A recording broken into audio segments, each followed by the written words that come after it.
It's pretty obvious the main character Clive is a beast, but there's other main characters that are strong too. I'm talking about characters like Jill. She's one of those characters that was always a part of the main character's life, even in his early days and early childhood, before he even knew he had the power of Ifrit inside of him. Jill's important, you know what I mean? See, in these worlds, there's like these mystical beasts in Final Fantasy that appear throughout different Final Fantasy games, but since every universe is their own Final Fantasy universe, the writers or directors of these games use these different beasts in different ways. Usually they're summons, but in this particular universe, they're within beings. Beings like Jill is no exception to this. She has her own beast within her. Like legit, everybody got their own beast within her. You can see how Jill's look. Yeah, Shiva's within her. Of course, just like real life, there's different territories. Each territory has like their own army or military. She's a ward of Rosaria, and thanks to this being that's within her known as Shiva, she can use elemental type of attacks like ice type of attacks. So one could say blast power. Like there's different beasts, but for the most part, different beasts specialize at different elements and stuff of that such. But when it comes to raw power output,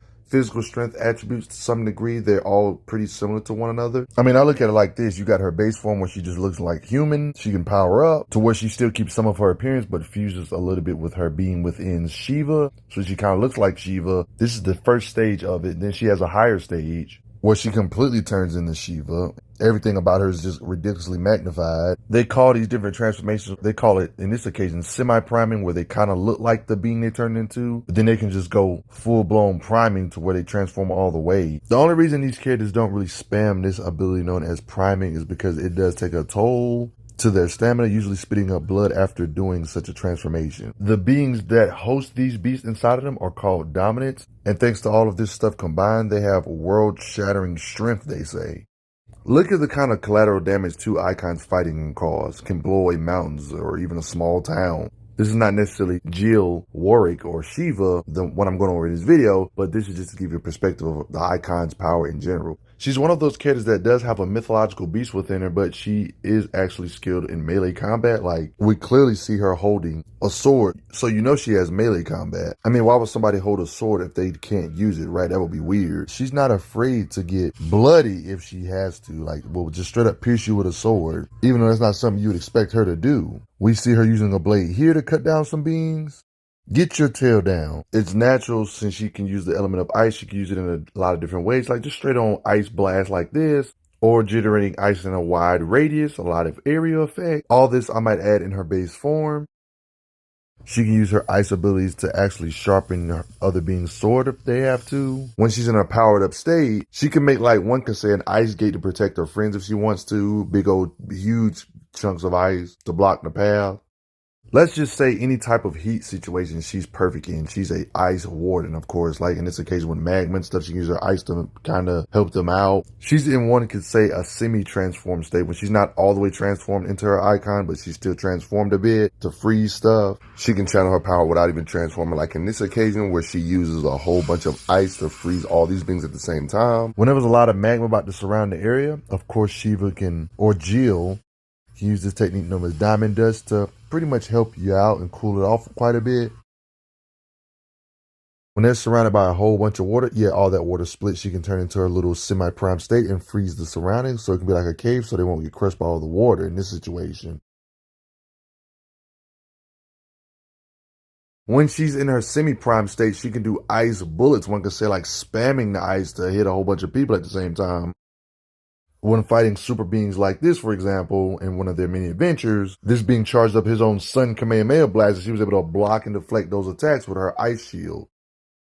And when it comes to her raw power output, a lot of the different Eikons are comparable to each other. Like the different beasts in this game a lot of them are comparable to each other, even though they all specialize in different elemental type of blasts. And raw power, blunt power output, they're similar. I mean, you got occasions like this where you see Shiva actually battle Titan, and you can see the clash between their attacks stalemate each other. If that's not enough proof for you that these Eikons can trimble mountains, is the fact that her durability matches up. She got straight up punched by Titan and she felt the full brunt of it and it didn't instantly knock her out. Titan can cause this much collateral just with a foot stomp. Yes, this much destruction.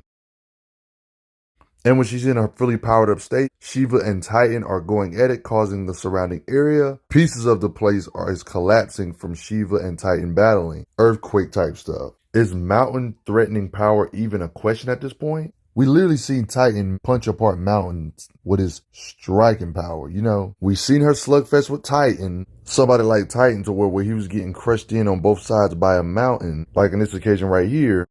He pushes it apart with strength. So it's pretty obvious with her blast power, she could definitely level a mountain or 2 or 3 or 4 or 5, honestly, with her blast power, be able to match Titan. Somebody that can push a mountain apart with his physical strength, but it doesn't end there. You also got to remember that a lot of the mystical beasts in this game are comparable to one another. They match each other and battle each other, especially when they're primed out. This makes Shiva impressive because her battling Titan is confirmed that Titan battling other beings can doom a whole kingdom, or one can say shake the island to its foundation, battling Bahamut. Does that mean she could shake an island too? I think it does. Island trembling blast power if she can match these other icons like Titan and Bahamut. And do we even need to get on freaking Bahamut? And about how he was threatening the world, charging up his attack here, apparently burned the world? I'm not saying Shiva's necessarily on this level because it did take the combined power of 2 different icons to stop this attack, of course. Even if she's not up there with a fused Ifrit and Phoenix or nothing, which those 2 was when it was about to stop that attack,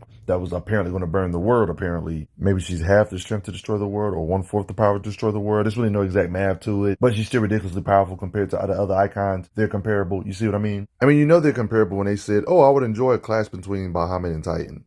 Pretty much proving they're comparable. Even though a lot of icons are comparable, I'm not going to say they don't beat each other from time to time, because there are times where there's icons that beat other icons, even with low difficulty, depending on how you look at it. Like there was this other dominant of Odin being that had powerful slashes like this that was going through Shiva and defeated her, to pretty much show they can be defeated and contained, or one could say captured, like Jill in this situation. But at the end of the day, everybody, your opinions are more than welcome. How strong do you think Jill is? Or one could call her Shiva. She's one of the many strong beings in this game's universe. I'm not gonna lie, I legit wanted an excuse to do a video about a female video game character that's pretty strong and epic. I thought Jill would be the perfect satisfaction for that. But before I get going, I gotta say quick thanks to those that have donated to the channel. Helps out a lot. Respect, Jill. I'm glad you are enjoying your time on the channel. Make sure you check out the playlist on the channel to see other How Strong videos. If you like what this channel is offering, make sure you hit that subscribe button, and I will see you guys later.